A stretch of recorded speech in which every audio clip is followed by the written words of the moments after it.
प्यारे सत्संग जी, प्यार से कहिए सतगुरु सतनाम सत साहिब जी, सतगुरु सतनाम सत साहिब जी, सतगुरु सतनाम सत साहिब जी। बाउल सतगुरुदेव महाराज की जय, सतगुरुदेव महाराज की जय, सतगुरुदेव महाराज की जय। आज के सत्संग के आनंद की जय, आज के सत्संग के आनंद की जय, आज के सत्संग के आनंद की जय। तो मैं सभी ब्रह्मांड के अंशों को, निज धाम के परम अंशों को और सतपुरुष जी के चरणों में मेरा कोटि कोटि प्रणाम है।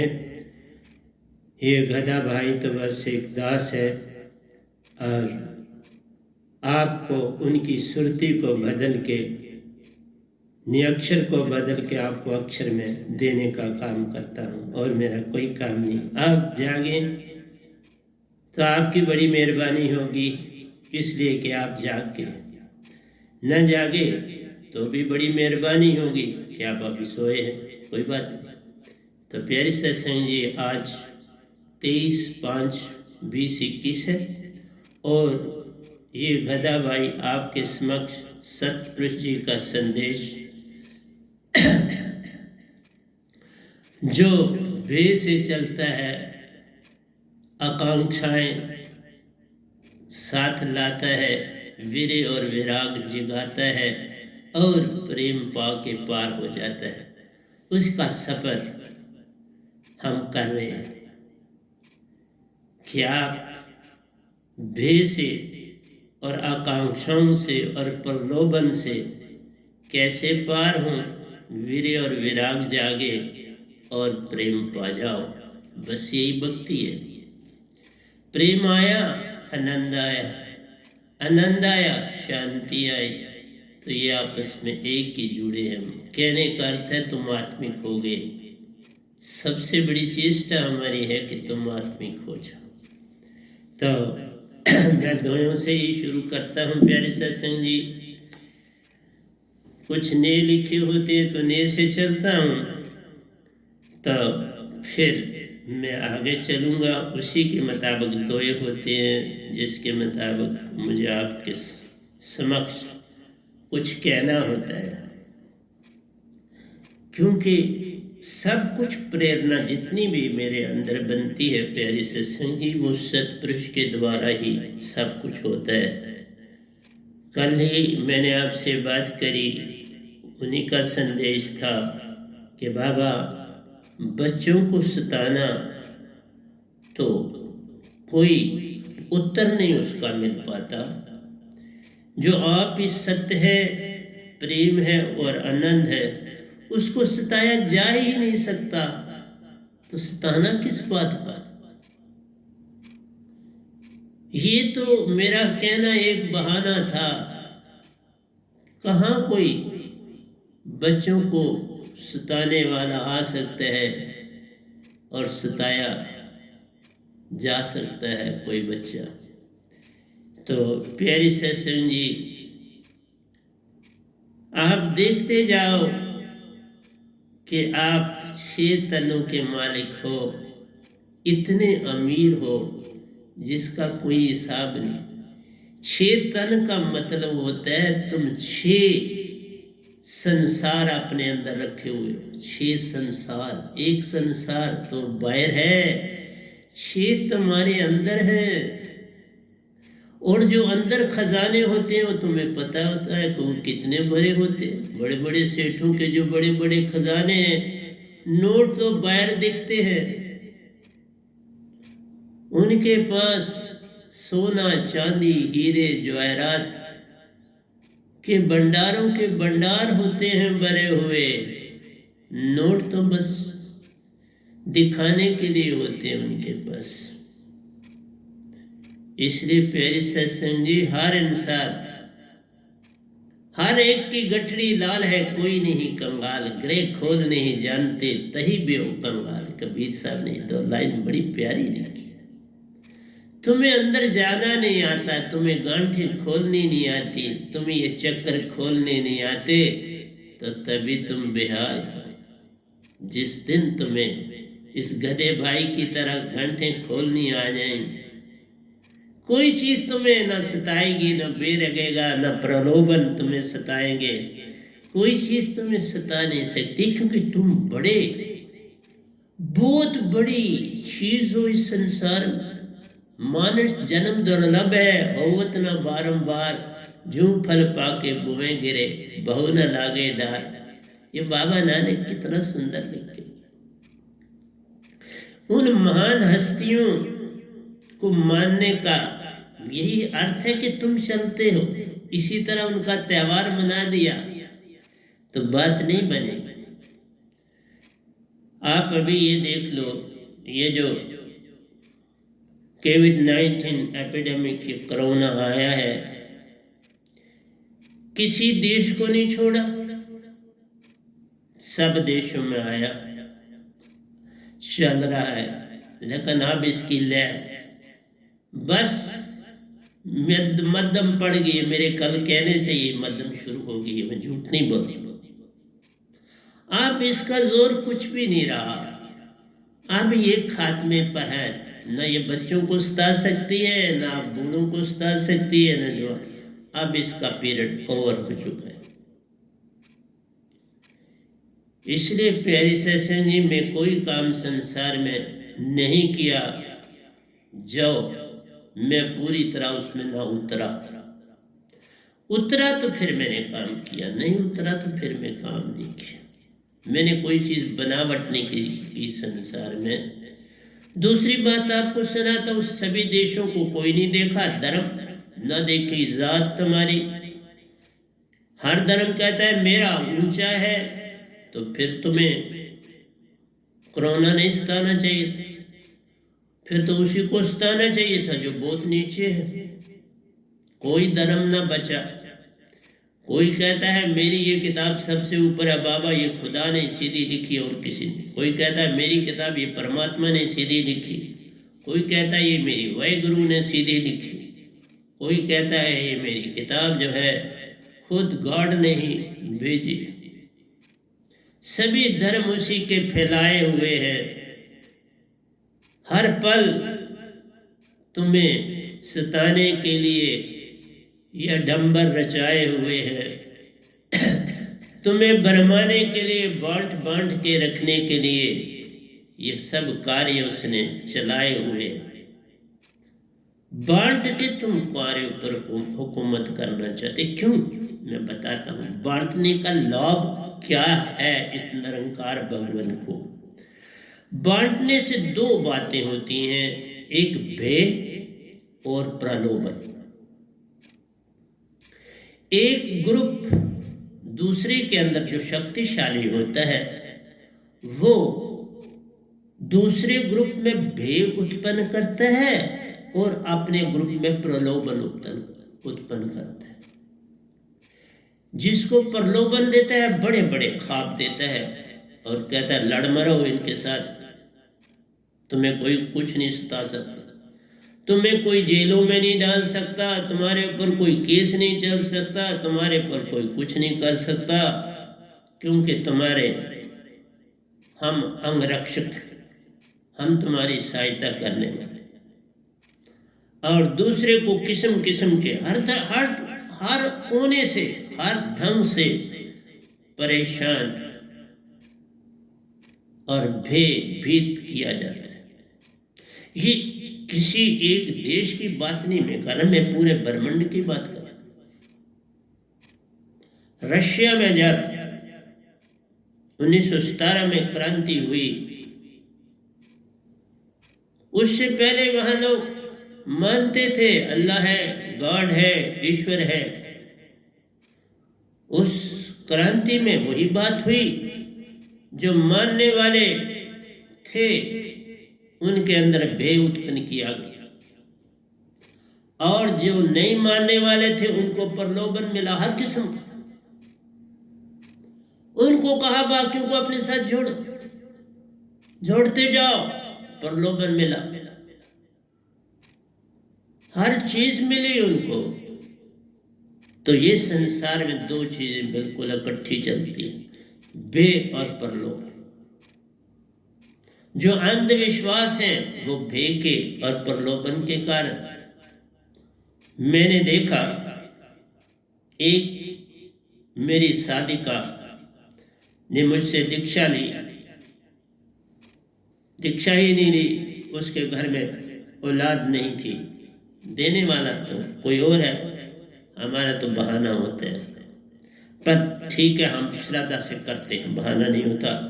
हम जो मैं आज तक ब्रह्मांड में कहा, उसको न सतपुरुष ने टाला, न निरंकार ने टाला, न देवी देवताओं ने टाला, न जो पीर पैगंबर गए उन्होंने टाला, किसी ने नहीं मेरी बात को टाला। क्यों? कि मैं बिल्कुल परख के, निरख परख के बात करता हूं। मैं अंधाधुंध कोई बात नहीं करता। सतगुरु से दात को पाना है, निरख परख के ले, ऐसे मत ले ले। अंधा हो के मत आओ, अंधा हो के दात मत पाओ। अंधा अंधे को मिले, कौन बतावे राह, आगे गहरा कूप है, उसी में दोनों की राह। प्यारे सत्संग जी, फिर तो गड्ढे में ही गिरना पड़ता है।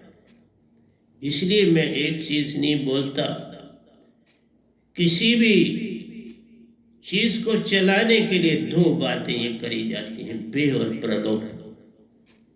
कोई डिपार्टमेंट चलाना है तो उसमें भी जो मेन हेड होता है उसका, वो पहले एक ग्रुप अपना ढूंढता है, और फिर दूसरा ग्रुप जो विरोधी होता है उसके ऊपर वो कहते हैं टूट पड़ा, इनको तंग करना है, परेशान करना है, सीधे हो जाए। तंग और परेशान करने का मतलब बस जो अब हम कहें वो माननी है, और तुम्हारी कुछ नहीं चले, होता है। इसी तरह से सारा संसार चलता आ रहा। तो मालिक भी यही कह रहा, उसने ये इतनी बड़ी दी उसने कहा मुझे मानो। ये चीजें आपदा जो आती है वो कहता है मानो, और इंसान और अंधविश्वास में चला जाता है।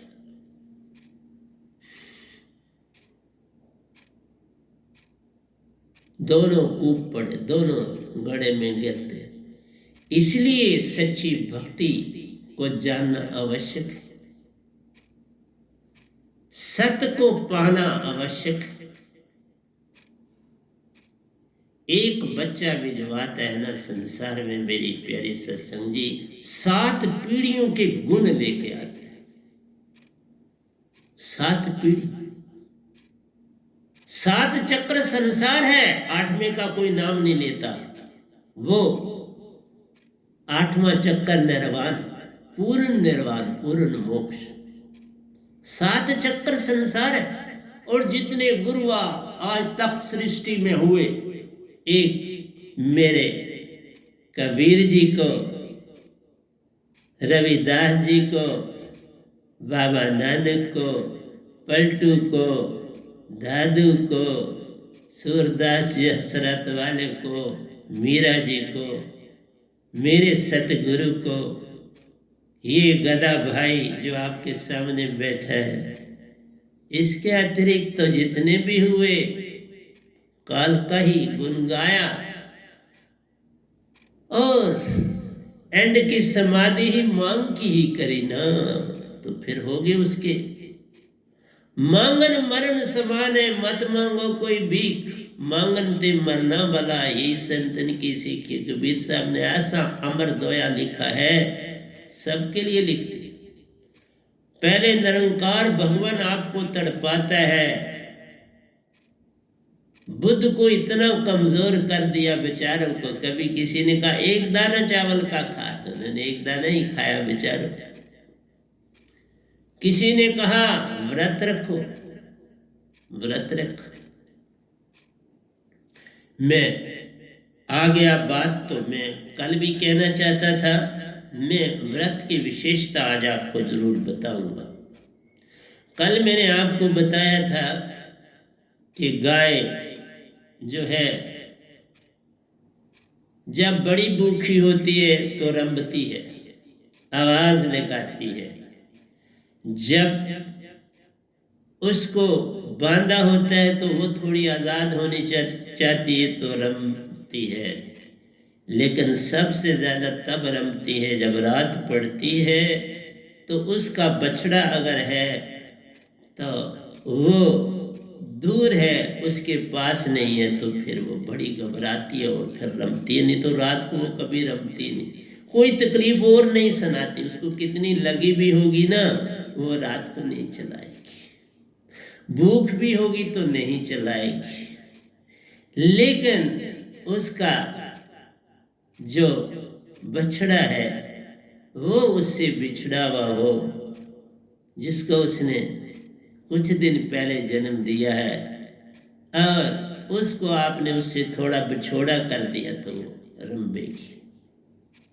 और उसमें कुरना होती है, कुरना की पुकार होती है। परिंदे भी जो होते हैं ना प्यारे सत्संग जी, उनकी बोली दो प्रकार की होती है। एक प्रकार ऐसे होती है जैसे माँ अपने किसी बच्चे को आवाज देती है, जो अब सियाना है तो उसको कहती है नाम लेके, आजा आजा, वो और तरह की आवाज होती है। जब वो देखती है कि कहीं मेरा बच्चा नहीं दिख रहा, मैं ढूंढ रही हूँ चारों ओर, नहीं दिख रहा, फिर जो आवाज लगाती है वो उस आवाज में कुरना होती है, कुरना से भरी हुई होती है, वो सुरती की आवाज होती है। इसी तरह से जब गाय रात को रंभती है तो उसमें कुरना होती है। इसी तरह से चिड़िया अपने साथी से बिछड़ी है, उसका साथी उसको नहीं मिल रहा, तो पहले तो एक छोटी सी आवाज उसे देती है, तू कहाँ, तू कहाँ है। अगर तो पास ही होता है तो आ जाता है, उसको आवाज सुनाई देती है।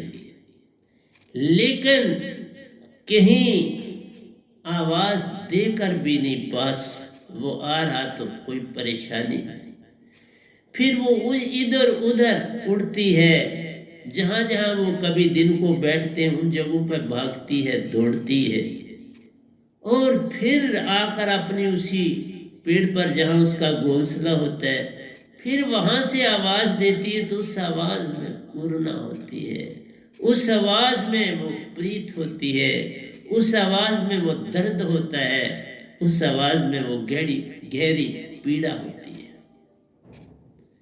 तो प्यारी सत्संग जी, हर जीव हित अनहित पशु पक्षी जानत, पशु पक्षियों को भी अपने सुख और दुख का पता है। इसलिए प्यारी सत्संग जी, मैं कहीं फिर ना भूल जाऊं तो मैं आपको व्रत का लाभ बताता हूं, क्योंकि आज संडे है और मेरा आज नाती होता है हर संडे को। मैं तो कोई और दिन नहीं रखा, कौन त्योहार, मुझे उससे लेना देना क्योंकि ये बॉडी के लिए आवश्यक है, इसलिए ये रखता हूं। तो आज बता देना आवश्यक क्यों। जो आप खाना 6 दिन खाते रहते हो, उस खाने से आपकी एनर्जी भी बनती है, आप काम भी करते हो, और बॉडी में कुछ फैट रिजर्व हो जाती है। जिस तरह मैंने कहा, गाय जो है खाती है घास, कुछ अपने गले में अपनी जगह उसकी पोटली बनी होती है उसमें डाल देती है, और वहाँ से वो थोड़ा थोड़ा बैठी हुई आराम बेड से बैठी और कुछ निकाल के खा लेती है और मज़ा लेती है। इसी तरह से जो आप नत रखते हो, तो उससे क्या होता है कि जिस दिन आपने नत रखा उस दिन आपने खाना तो खाना नहीं है, वो जो फैट आपके अंदर प्रिजर्व हुई होती है फिर वो गलती है, फिर वो बॉडी इस्तेमाल करती है, और उस दिन उसका इस्तेमाल होता है। तो क्या लाभ होता है कि तुम्हारे अंदर बॉडी जो है फैट से खाली हो जाती है। और 6 दिन रिगरस एक्सरसाइज ज़रूर करनी चाहिए। मुझे कितनी तकलीफ हो, मैं जब कल आपके पास बैठा था ना, तो मेरी टांग में थोड़ी तकलीफ थी, थोड़ी नहीं थी, काफ़ी थी, मैं तो भी बैठा था और चौकड़ मार के सत्संग कर रहा था। आज भी बैठा हूँ आपके समक्ष, आज वो दर्द नहीं, आज है बड़ा मीठा मीठा, क्योंकि ये भी इम्तिहान होते हैं। मैं कहता नहीं आज मुझे दर्द है तो मैं सत्संग नहीं जाता, तो फिर दर्द ने कहाँ छोड़ना। ये तो चलते रहती हैं चीज़ें छोटी मोटी, लेकिन जो ये फैट है अगर ये कंज्यूम ना हो तो अंदर बड़ी बीमारियां देती है। उसी से हार्ट पे अटैक होता है, उसी से किडनी खराब होते हैं, उसी से लिवर पर प्रभाव पड़ता है, उसी से ब्रेन पर प्रभाव पड़ता है, हर चीज पर पड़ता है। इसलिए डेली तो कभी खाना नहीं खाना चाहिए। अगर तुम 2 टाइम नहीं कर सकते तो 1 टाइम का खाना छोड़ दो, दूसरे टाइम का खाना।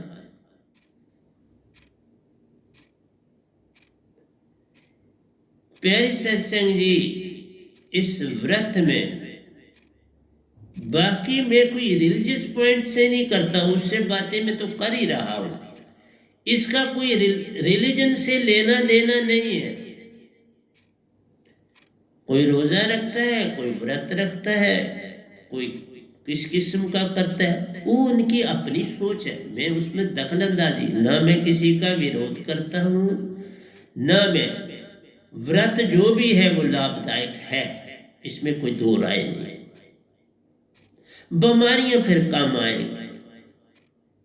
इसका भक्ति से लेन देन कम है, लेकिन तुम्हारी बॉडी से लेन देन ज्यादा है। इसलिए मैंने हर संडे ही रख दिया।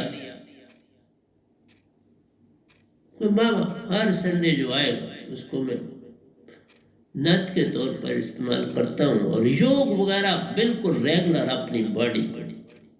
मैं इस समय आपके पास आया हूं, सुबह 3 घंटे में काम योग करके तो आपके पास बैठ, और शाम को फिर करूं।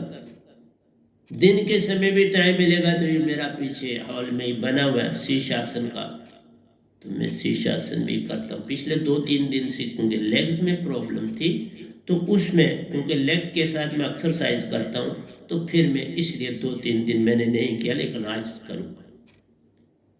तो मेरा आपसे कहना है कि नत साइंटिफिकली इसका साइंस के साथ संबंध है।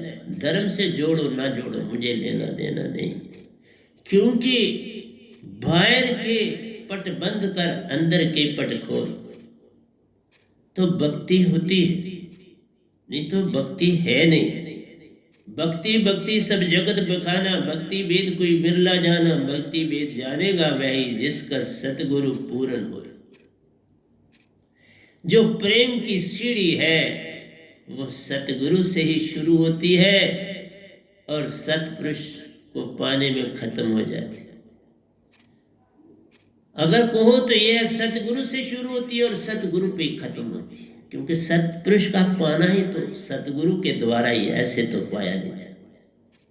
इसलिए जो धर्मों पे चलते हैं वो कभी पार नहीं हो सकते। उन्होंने पहले से ही बांट दिया अपने आप को और काल के दायरे में फेंक दिया अपने आप, समर्पण कर दिया इस काल भगवान के आगे कुछ नहीं। एक कहता है मेरी गीता से आगे कुछ नहीं, दूसरा कहता है मेरे कुरान से आगे कुछ नहीं, तीसरा कहता है मेरी बाइबल से आगे कुछ नहीं, चौथा कहते हैं मेरे ग्रंथ से आगे कुछ। बुद्ध वाले कहते हैं कि हमारे बुद्ध धर्म से आगे कुछ, जैन धर्म वाले कहते हैं हमारे जैन धर्म से आगे कुछ। बांट दिया, पद्धतियों में बट के रह गए, निकलने का रास्ता रहा ही नहीं, बचा ही नहीं, छोड़ा ही नहीं। इसलिए अपने आप को धर्मों में डाल देना ही सोया हुआ होना है।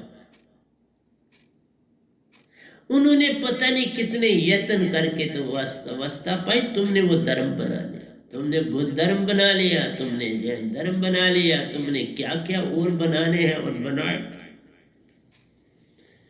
हर जो काल की दायरे में उन्नति करता है वो धर्म एस्टैब्लिश करता है।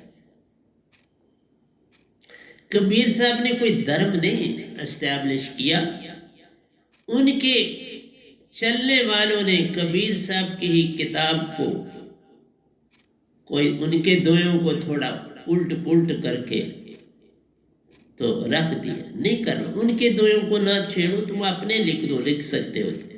उनके वैसे के वैसे रहने दो, उनको मत डिस्टर्ब करो। वो अमर दोए हैं, उन दोयों से तुम प्रेरणा लो और लिखो। मैं लिख रहा हूं पर प्रेरणा लेके लिख रहा हूं, मैं उनके द्वयों को नहीं छेड़ रहा, उनसे प्रेरणा लेता हूं और लिखता हूं। और कहीं पे उन्होंने मन पे ज्यादा जोर दिया हुआ है, क्योंकि उस समय उनके लिखने वाले कोई और थे। वो तो खुद न लिखते थे न पढ़ते थे, वो तो अमर अंदर से ही पूर्ण के पूर्ण थे, क्योंकि वो आते ही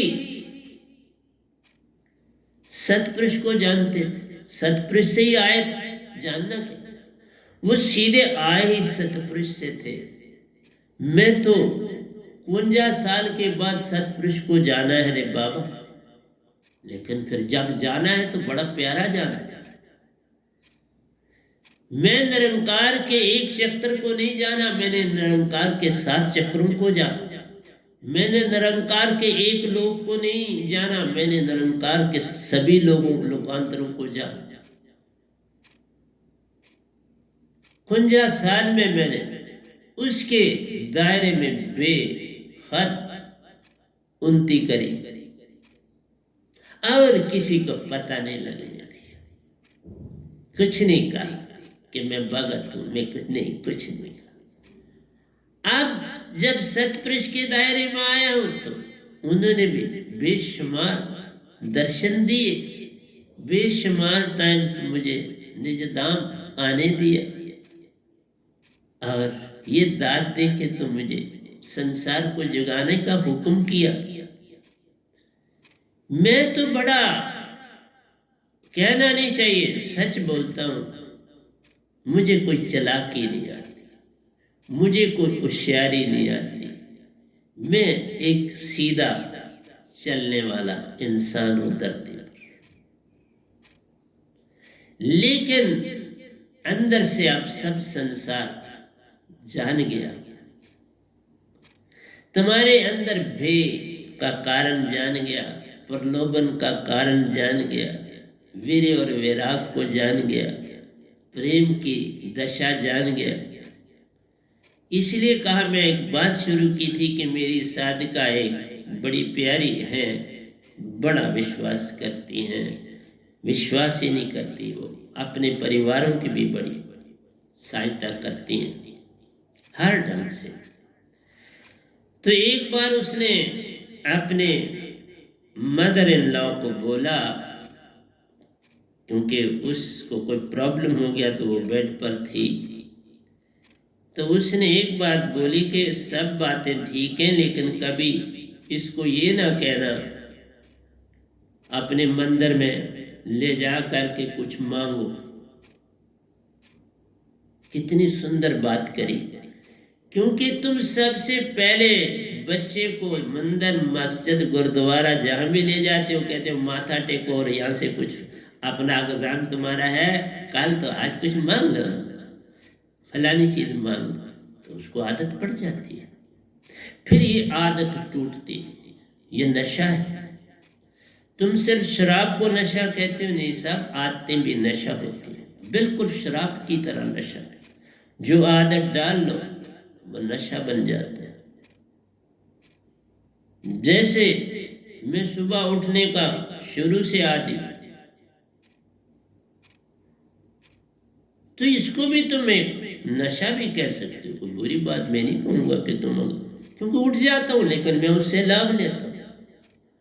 उठ जाता हूं, अपने ध्यान में चला जाता हूं और अपने मालिक में बस जाता हूं, फिर आता हूं, फिर झाड़ू पोछे शुरू कर देता हूं, फिर नहा शहा के आपके पास आना है तो आपके पास आ जाता हूं, नहीं तो फिर मैं लिखने का काम शुरू कर देता हूं।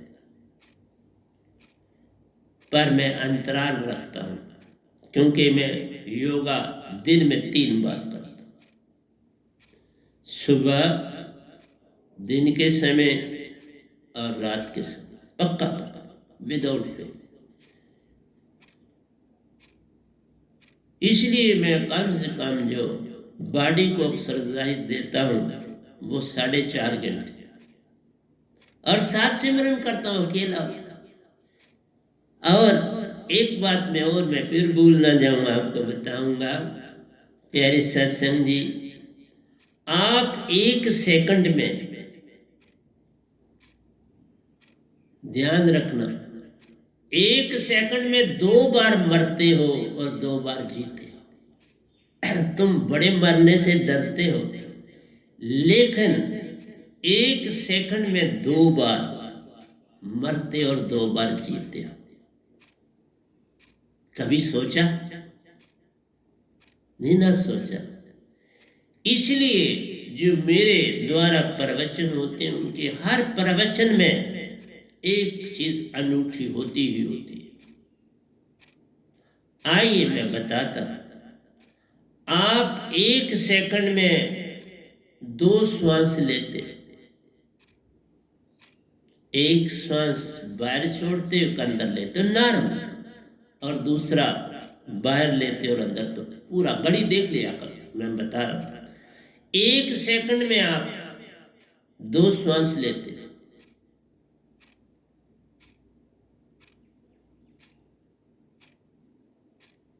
और बाकी हिसाब कर लेना खुद, कितनी बार 24 घंटों में या 12 घंटों में मरते और जीते हो।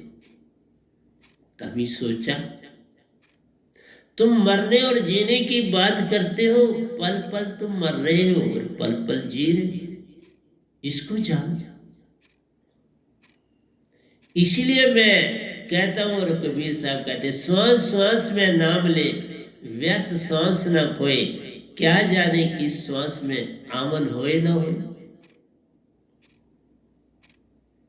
जब मेरी हॉस्पिटल में डेथ होने लगी, आज ही सुबह ये सीन याद आया तो मैं आपको बताने लगा। जब डेथ होने लगी तो डेथ से पहले मेरे नाक में भी डॉक्टरों ने ट्यूबें डाली थी, माउथ में भी डाली थी। मैं लेटा हुआ था, उठा फटाफट और मैंने कहा मुख से भी कि मैं जा रहा हूं, और मैंने पाइपें खुद निकाली। और बताऊं क्यों कहा जा रहा हूं, बता। मैं जब उस अवस्था में था तो मैं निरंकार का ही भगत था, और बड़ा अच्छा भगत था, बड़ी उन्नति में था। अंदर जब मेरे पाइपें लगी हुई थी तो मैंने अपनी आंख बंद करी थी, तो अंदर की आंख से मुझे बस एक इशारा मिला कि प्राणों को निकालना। मैं कोई डरा नहीं, कुछ नहीं किया, फटाफट आंख खोली, पाइपों को बाहर निकाला और मैंने बोला उधर जो मेरे पास खड़े थे कि मैं जा रहा हूं। पाइपों को खोला, फिर मैं लेट गया। सुनिए ध्यान से बात, मैं पूरी आज बताने लगा। जब मैं फिर मेरी आंखें बंद हो गई और सारी जो ऊर्जा थी मेरी बॉडी के अंदर की, वो मेरी नाभि के स्थान पर इकट्ठी हुई। टांगों पांव से सारी ऊर्जा नाभि में इकट्ठी हुई, और मैं अंदर से बिल्कुल इतना देखा कि नाभि में इकट्ठी हो रही है सारी ऊर्जा चेतना, और मैं मरने की ओर जा रहा।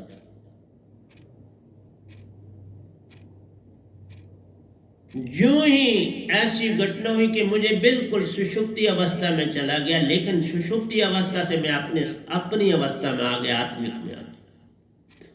सुषुप्ति अवस्था में शरीर चला गया सारे का सारा, और मैं आत्मिक हो गया, और उसके साथ जो था प्राण में बॉडी से 4 नाक्स के द्वारा से बाहर निकलना, क्योंकि मुंह मेरा बंद था, नाक के द्वार से मैं बाहर आया।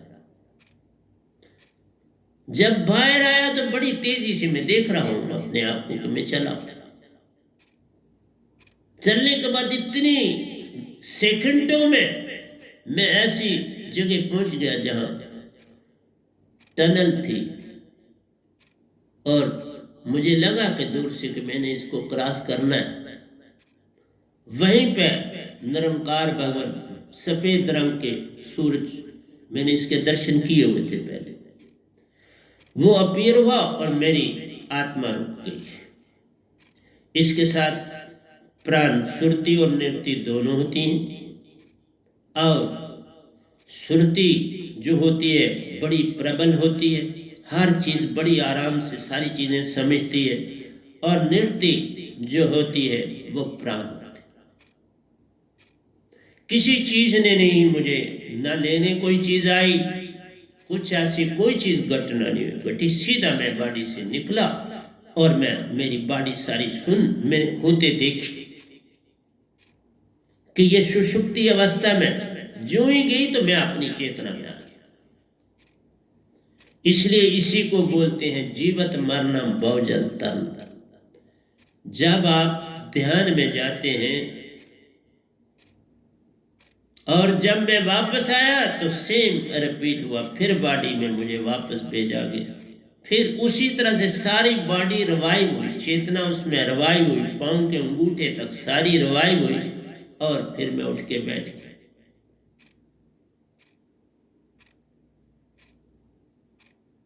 फिर तो लगा कि कुछ बात ही नहीं हुई, कुछ नहीं हुआ, मैं तो सैर करने गया, सैर करके आ गया। इसलिए तुम जितनी भक्ति करते हो वो दिखावा है, उसमें दिखावे में क्या है, भय और प्रलोभन। माँ बाप ने, बुजुर्गों ने, जो आपके घर में जो धार्मिक लोग आते हैं, उन्होंने आपके अंदर भय भर देते हैं। पहले तुम ये नहीं करोगे तो ये बात घटेगा, ये नहीं करोगे तो ये बात घटेगा। बच्चा उस डर के मारे उस मूर्ति के सामने, उस किताब के सामने नमन करता है, झुकता है, प्रणाम करता है, सब भय के कारण। और फिर उसे सिखाया जाता है मांग लो, वो फौरन कहता है भगवान मैं कल पेपर देने जा रहा हूं, जा रही हूं, मेरी सहायता कर। मतलब है कि हम बचपन से ये सिखाना शुरू कर देते हैं बच्चे को कि ये भगवान जो है इससे डरो और मांगो, भयभीत हो जाओ और उसको हुक्म करो तो ये कर दे। जैसे भगवान आपका कोई नौकर हुआ, कोई सर्वेंट हुआ कि जिसको आपने कहा मैं पेपर देने जा रहा हूं, बस मेरी मदद कर। नौकर की तरह जब ट्रीट करते हो तो प्रेम कहां से जागे? प्रेम तो बड़ी दूर की सीढ़ी हो जाती है, तब बड़ा दूर निकल जाता है आपसे। आप दो चीजों में ही पड़े रह जाते हो पूरे जीवन, बुढ़ापे तक, भय और प्रलोभन। कहीं वीरे की बात भी नहीं जगती, वीरे की कोई भनक भी नहीं आपको पड़ती। क्यों? उसका कोई लेसन नहीं बच्चे को दिया जाता। लेकिन बच्चा देखो उसकी बात, वो कितना जब दुनिया से आता है तो कितना समझदार होता है, कितना अक्लमंद होता है। तुम समझते हो वो बच्चा जो है बुद्धू है? नहीं, वो पूरा चेतना में। कैसे? उसे भूख लगती है तो वो ये नहीं करता कि मैं उठ के बैठ जाऊं तो आवाज लगाऊं तो मुझे भूख लगी। वो रोता है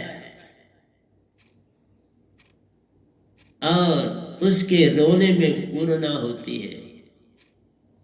जिस तरह मैंने आपको बताया कि परिंदे भी एक दूसरे के लिए एक आवाज देते हैं, जिस तरह किसी को नाम से बुलाया जाता है तो वो आवाज देख लेना किसी भी परिंदे की ओर होती है। और जब सामने उसके दूसरा अपना ही साथी, अपना ही बच्चा मरा हुआ पड़ा होगा, फिर उसकी आवाज सुनना, वो करुणा से भरी हुई होगी। इस तरह से बच्चा रोता है तो मां को सिखा रहा है कि बाबा उठो और मुझे दूध पिला। मां आती है और उसको ये नहीं, पहला सबसे बड़ा काम ही ये करती, देखती है कोई चीज प्रॉब्लम तो नहीं उसको, फिर उसको अपनी छाती से लगा के उसको दूध पिलाती। बच्चा दूध पीने में मस्त हो गया, पर रोना बंद हो गया। मां सीख गई कि ये तब रोया कि इसको भूख लगी। और जब कभी उसको कोई बॉडी की तकलीफ होती है तो उसके रोने का ढंग थोड़ा और होता है, उसमें पीड़ा होती है, फिर वो रोता है, मां भी समझती नहीं। पर जब वो दूध पिलाने लगती, वो दूध नहीं पीता, फिर मां ढंग ढूंढती है कि कौन सा ढंग, क्या बात है। फिर वो उसका पेट दबाती है, देखती है। जब पेट थोड़ा दबाता तो वो ज्यादा जोर से रोता है, तो उसको समझ आती नहीं इसको कोई पेट में प्रॉब्लम है। तो बच्चा बेसिकली मां को सिखा रहा है अपनी भाषा, अपनी भाषा में अपनी तकलीफ। अंदर से वो पूर्ण चेतन, अंदर से वो बच्चा नहीं, अंदर से वो परिपूर्ण, पूरा ही जग में आता है। उसकी सुरती पूर्ण चेतन होती है, निरति पूर्ण चेतन होती है, मन उसका बड़ा बलवान होता है, बुद्धि उसकी बड़ी होशियार होती है, अहंकार उसका बड़ा तेज होता है। जब तक मां नहीं आती तब पर जोर जोर से हाथ पांव हिलाता, रोता भी जाता है और हाथ पांव हिलाता जाता है कि नहीं आई अभी तक, क्या बात है, कहां चली गई, आओ फटाफट आओ। और मां भागी आती है। जब मां भागी आती है, दूध पिलाती है, तो प्रतिपल उसके अंदर प्रीत जागती है उस बच्चे की, उसके अंदर वीर और वैराग जागता है। इसीलिए जब तक वो जीती है, उसके बच्चे में उसके प्राण होते हैं, चाहे वो कितना ही बड़ा क्यों ना हो जाए। बाप अपनी ड्यूटियां देते हैं, लेकिन उसकी भाषा को समझने वाली मां होती है। बड़ा हो जाए तब भी उसकी भाषा को समझ जाती है, छोटा होता है तब भी भाषा को समझ जाती है। तो मां बच्चे के एक किस्म की सारी उम्र की डॉक्टर होती है, जिसको उसकी हर तकलीफ, उसकी हर आदत पता होती है। इसलिए मैंने तुम्हें ये कहता हूं, अगर ये घटना बचपन में घटे, जिसकी मां, अभी भी मैं देखता हूं पूरे ब्रह्मांड में, अभी तक तो तुम्हें अपनी बॉडी का नहीं पता, तुम्हें सिर्फ किसका पता है। मुझे एक सीन और याद आया। एक बार कोई सेठ जो था ओशो जी के पास गया और कहने लगा, कुछ मुझे आपसे बात प्राइवेट करनी है, कोई 2 मिनट आप अगर दें। तो उन्होंने कहा ठीक है। बाकियों को कहा आप जरा बाहर बैठो, मैं इनसे बात कर लेगा। उन्होंने ओशो जी को कहा, मैं एक मकान खरीदना चाहता हूं, अच्छा कोई जगह पे मकान हो, ताकि मैं कहीं नजदीक, जहां आपका ये आश्रम है वहां मेरे को नजदीक मकान मिल जाए, जिससे मैं आसानी से आपके पास आ जा सकूं। ओशो जी ने ध्यान दिया और उनको लगा, हाँ एक मकान, किसी ने 2 दिन पहले ही बात की, एक मकान खाली है, वो यहाँ से बाहर चले गए, उन्होंने अमेरिका शिफ्ट कर लिया है और अब वो मकान बेचना चाहते। उनको याद आई तो उनको मकान भी पता था। उन्होंने कहा आओ बातें भी करते चलते हैं, मकान भी आप वो देख लेते हैं, मैंने इस तरह से तो नहीं पता लेकिन पता है। गए वहां, बाहर से मकान जो था बड़ा सुंदर सजाया हुआ था, लॉन था, गार्डन था, सब कुछ बहुत सुंदर था। वहां एक माली भी था। माली दौड़ा दौड़ा आ गया। फिर माली ने वहां चौकीदार था उसको भी बुला लिया, दोनों आ गए क्योंकि वो ओशो जी को जानते थे। तो उन्होंने प्रणाम किया, पूछा ओ भाव आप आए, हम बड़े भाग्यशाली हुए। तो बोलिए क्या उद्देश्य है हमारे लिए। तो उन्होंने चौकीदार को कहा तुम्हें पता है कि ये जो आपकी ये फैमिली ये बाहर चले गए हैं, सारे अमेरिका में सेटल हो गए हैं, क्योंकि उनके 2 बच्चे हैं, वो वहीं काम करते हैं। एक डॉक्टर है, एक इंजीनियर है। उन्होंने कहा बिल्कुल ठीक है। वो वापस आना नहीं चाहते, तो वो बेचना चाहते हैं। तो बाहर से देखा तो सेठ तो बड़ा बड़ा मुतासर हो गया कि ये तो बड़ा ही सुंदर मकान।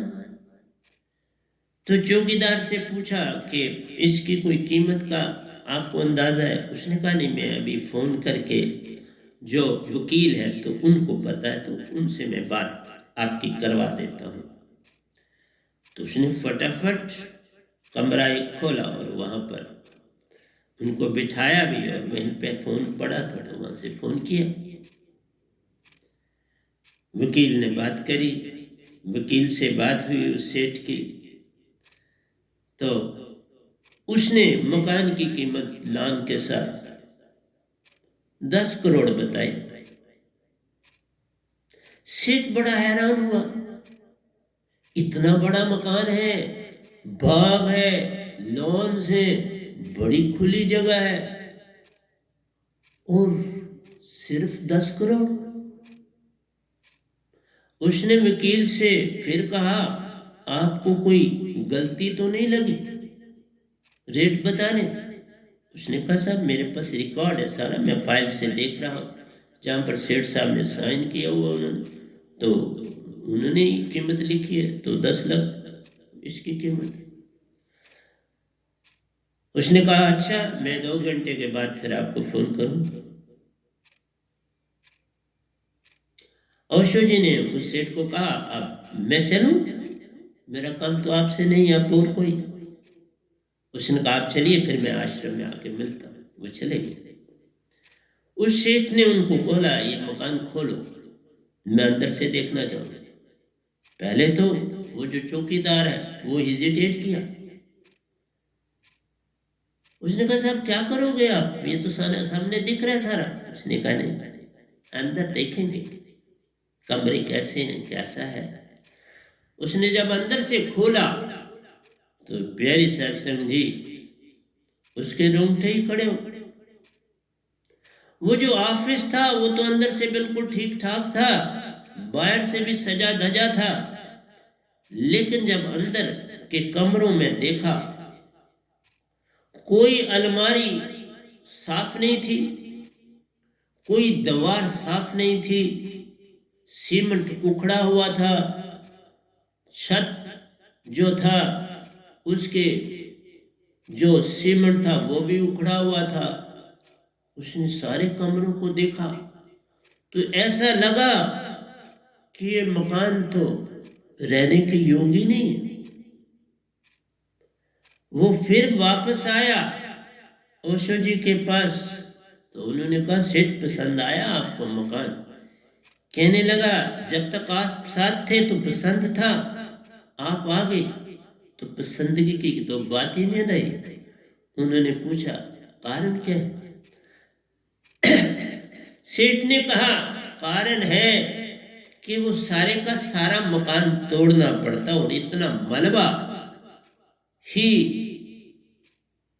बाहर फंकवाने में, क्योंकि बहुत बड़ा महल टाइप उसकी दीवार है, बाहर से तो बहुत सुंदर, अंदर से तो सब खोखला। अंदर से उसका बिल्कुल कुआड़ा हो चुका है। हाँ, जगह को देखूं तो वो ठीक है, लेकिन मकान खरीदने के योग्य नहीं। तब ओशो जी हंसे और कहा, तू इतना घबरा गया? यही दशा तो तुम्हारी अपनी है, कभी इसकी तरफ देखा? तुमने आज तक जितने जन्म लिए हैं इसको नहीं देखा, और मैं ये भी कहूंगा कि ये चीज ओशो जी ने भी नहीं देखी। जो ये गधा भाई देखता है वो तो ओशो जी ने भी नहीं देखी। इस तन को 3 हिस्सों में बांटा जा सकता है।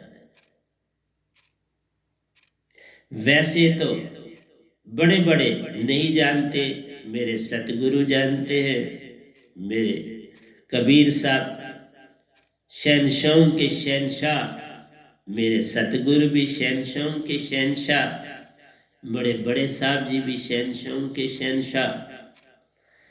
प्यारे सत्संग जी, इस बॉडी को 3 हिस्सों में बांटा जाए तो बहुत सुंदर। एक हिस्सा आपका बाहर है, यही चमड़ी, जिस चमड़ी को तुम सजाते हो, जिस चमड़ी को तुम नहलाते हो, जिस चमड़ी को टीका आदि लगाते हो, और इस पे तुम्हारा सारा मान चमड़ी के ऊपर रहता है। मान किसका है? चमड़ी का। मकान का मान किसका है? चमड़ी का। क्योंकि बाहर से बड़ा लिशका हुआ था, और कोई अंदर ना जाए तो मकान खरीद ले तो लुट गया। फिर तो सेठ ने कहा, ये तो जगह ही डाल के इसकी 2 करोड़ कीमत होगी, लेकिन इस महल का मलबा निकालने के लिए कितना खर्च आएगा अभी मैं बता नहीं सकता, ये तो इंजीनियर बता सकता है। लेकिन ये 10 करोड़ बहुत ज्यादा है। इंसान बाहर की चीज कीमत लगा लेता है, सब कुछ कर लेता है जो करोड़ापति है, लेकिन अंदर का उनको 2 पैसे का भी पता नहीं होता। इसलिए बड़े बड़े जो धार्मिक भी संसार में हो चुके हैं उनको भी को पता नहीं। तभी मैंने 3 हिस्से इसके बताए। पहला हिस्सा संसार है जो चमड़ी तक रहता है, मीन्स स्थूल और सूक्ष्म शरीर तक रहता है। स्थूल को सजाता है, सूक्ष्म में नींद करता और सो जाता है, उसके आगे वो नहीं जाता। उसके आगे वो लोग जाते हैं जिन्होंने बड़ा मान पाया इस संसार में। किसी भी धर्म में बड़े बड़े मान पाए, उन सब ने इस गॉड के गुण गाए, इस मालिक के गुण गाए। और आज ही मैं उनसे पूछता हूं, जितनी तबाही इस भगवान ने इस धरती पर इस कोविड-19 के दौर में फेंकी है सबकी ओर, सबको भयभीत किया, सबको डराया, ये गधा भाई आपके पास बैठा है, इसको नहीं डरा पाया। इसको किसी किस्म की कोई भी डर खतरा किसी चीज से नहीं हुआ, न है, न था, न होगा। पर हर इंसान को इस गधे भाई को छोड़ के तड़पाया। संसार 2 अवस्थाओं तक आज तक गया है। तीसरी अवस्था कबीर साहब के साथ ही खत्म हो गई। तीसरी अवस्था को संसार नहीं जानता। वो जब कोई संत ही आता है जैसे मेरे सतगुरु पहले आए, उन्होंने बहुत यत्न किया है संसार को समझाने के लिए, कोई काम नहीं किया।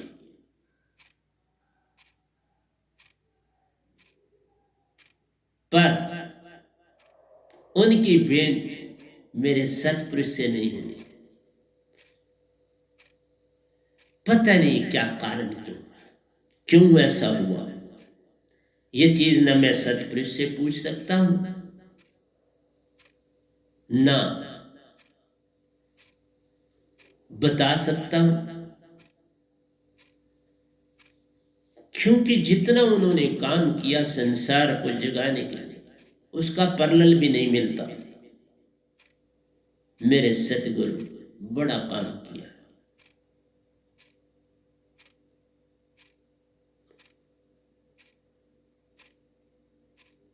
मैं तो बाबा चुना गया हूं उनसे और मुझे ड्यूटी लगाई। मैंने तो सोचा, मैं तो दास ही था। मैं सतगुरु अपने के पास भी जब पहुंचा तो मैं तो दासा के लिए गया था। मुझे कुछ, सच कहता हूं ये बिल्कुल कुछ पता भी नहीं था कि आप मुझे। मैंने कहा ठीक है, मैंने अगर पहले भी 3 गुरु कर चुका हूं, निरंकार को भी मिला के 3 की, तो कोई बात नहीं। अब मुझे यहाँ भेजते हैं तो मुझे निरंकार और सतपुरुष ने भेजा, मैं गया और बड़ा प्यारा शिष्य बना। मैं अपनी तरफ से, मेरी तरफ से कोई भी बात ऐसी आज भी नहीं, न कल थी, उनकी तरफ से भी नहीं। तो प्यारी सत्संग जी, मेरा कहना है कि 2 तल तक इस संसार की भक्ति रही, तीसरे तल को कोई नहीं जान पाया। कबीर साहब को पढ़ के नहीं, मेरे ओशो जी नहीं समझ सके। मैं उनका बड़ा मान करता हूं, क्योंकि मेरा उनसे बड़ा सरबंध, बड़ा सरबंध। मैं निजधाम में भी जाता हूं तो वो आगे मेरा इंतजार कर रहे होते, पक्का इंतजार कर रहे होते जब भी मैं जाता। अब मैं बड़े अरसे से नहीं गया, मैं ऐसे कोई, अब मैं बड़े अरसे से निजधाम नहीं गया, बस ड्यूटी देता, अपने काम में व्यस्त हूं, क्योंकि बहुत बार वो आया। अब जब उनका हुक्म होगा तो मैं चला जाऊंगा, और आगे उनकी क्या ड्यूटी है, क्या मुझे लगाना है, तो मैं चला जाऊंगा। इसलिए प्यारी सत्संग, आज मेरा सत्संग थोड़ा आगे चला जाएगा, कोई बात नहीं। 2 तल में भक्ति रही, लेकिन मैं 2 तल को अब भी अगर संसार न समझे तो बड़ी विचित्र बात है। इस कोरोना एपिडेमिक में आप ना समझ पाए तो फिर मैं कुछ नहीं कह सकता। जितना मैंने देखो, जैसे कल कहा, बच्चों को नहीं सता सकता, ये चाहे कुछ कर ले, नहीं सता पाएगा, ये मेरा कहना। अगर मैं सतपुरुष का प्यारा और सच्चा संत इस धरती पर हूं, जिसको निरंकार भगवान जानते हैं, क्योंकि उन्होंने ही सौंपा मुझे सतपुरुष को, और उन दोनों की उपदेश पर मैं अपने सतगुरु के पास दीक्षा लेने गया। क्योंकि मैं सभी लोक लोकांतरों की यात्राएं करता था। जब मैं दीक्षा लेने गया था, लोग तो इतना सा छोटी सी चीज मिल जाती है तो इतना मान करते हैं। मेरे को ये सब कुछ मिला तो मैं भागा वहां दीक्षा लेने, क्योंकि हुक्म हुआ। मैं आपसे ये कहता हूं, जिस भगवान की ये ड्यूटी है कि उसने तवाज़न को बढ़ने नहीं देना, संसार में लिमिट में जीवों को रखना है, उससे बढ़ने नहीं देना, तूफान को भी आगे बढ़ाना है कि इंसान को भयभीत करना है, पानी को बढ़ाना है कि इंसान को भयभीत करना है, बर्फ को पिघलाना है कि क़यामत की ओर बढ़ना है। ये सब निशानियां, समुद्रों में तापमान का बढ़ना, उसमें साइक्लोन्स डेवलप होना, टॉर्नेडोज का उत्पन्न होना, पानी की रफ्तार अभी तो बढ़ी 125 किलोमीटर के हिसाब से यही 200 जाएगी, फिर देखना क्या बात बने। हम जो जो दीवारें बनाएंगे ये तोड़ती चली जाएगी। हमारे पास वो सीमेंट नहीं होंगे जिससे इसकी रफ्तार को रोक पाए। तभी तो कहा कि इस सूरज की सुन से लड़ाई है। सुन कहता निरंकार से सूरज बड़ा चालाक है, ये पल पल मुझे भरमाता है, पल पल मुझे सताता है, इसका कुछ कर ले मालिक, ये मुझे हर पल सताता है। निरंकार भगवान ने सूरज को पुकारा, क्यों तुम ऐसा कर जाते हो, मेरे सुन को तुम डराते रहते और इसको तुम धमकाते हो।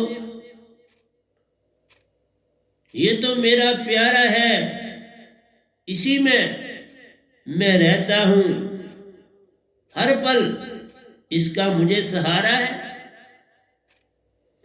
सूरज भगवान हाथ जोड़कर बोले, भगवान ये पहली बार मैं सुन पाया हूं कि कोई सुन भी यहां पर रहता है जो तुझको इतना प्यारा है। भगवान ने कहा, 3 लोक में सुन है प्यारे, हर ओर समाया है, तुम्हें ये खबर नहीं?